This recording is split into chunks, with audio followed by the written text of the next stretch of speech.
നാട്ടുകാരെ ശ്രദ്ധിക്കുക, കലാപരിപാടികൾ തുടങ്ങാൻ ആരംഭിക്കാൻ. ഒരു കൂട്ടം ആൾക്കാരെ എങ്ങനെ വെറുപ്പിച്ച് കൈ തരാം എന്ന് കാണിച്ചിരുന്ന സിനിമയാണ് എലോൺ. മോൺസ്റ്റർ.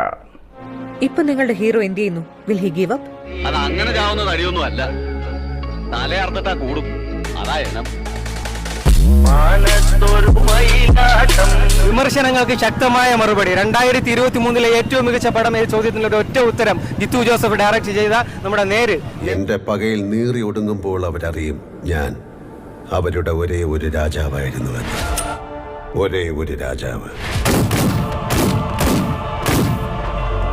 ലാൽ സാർ നല്ലോണം കൺട്രോൾഡ് ആക്ടിംഗ് ആണ്. എനിക്ക് സിനിമയെ കുറിച്ച് അധികം ആധികാരികമായിട്ട് പറയാറില്ല, എങ്കിൽ പോലും എനിക്ക് വളരെയധികം പടം ഇഷ്ടപ്പെട്ട്. മതി. നിനക്ക് നിനക്ക് എന്താ വേണ്ട? ഒന്നും വേണ്ട. പരാജയപ്പെടുന്നതിന്റെ വേദന കുറേ സാധനങ്ങളുണ്ട്, അതൊക്കെ അടിപൊളിയായിട്ട് പുള്ളി ചെയ്തിട്ടുണ്ട്.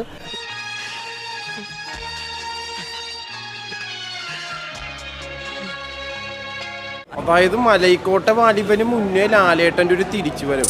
ഒലി പതുങ്ങുന്നത് ഒളിക്കാനല്ല, കുതിക്കാനാണ്. ഇത് പ്രതിസന്ധിയിലും വിളിച്ചു പറയാൻ എൻ്റെ മനസ്സിൽ സിനിമയിലെ തിരക്കത്തിലെന്ന പോലെ കുറച്ചൊരു വാചകമുണ്ട്.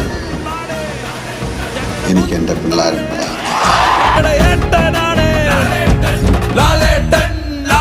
ചിറകടിച്ച് പറന്നു വരുന്നൊരു ഫീനിക്സ് പക്ഷിയെ കാണാം. അതാണ് മലയാളിക്ക് ഇന്നും പിടികിട്ടാത്ത ദ ലാലേട്ടൻ മാജിക്. പ്രതിഭയാണ്, പ്രതിഭാസമാണ്.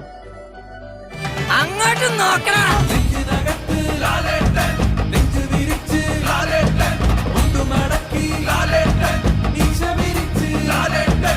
പോകാൻ വരട്ടെ. സബ്സ്ക്രൈബ് ചെയ്തേക്കണേടാ പൊന്നു മോനെ.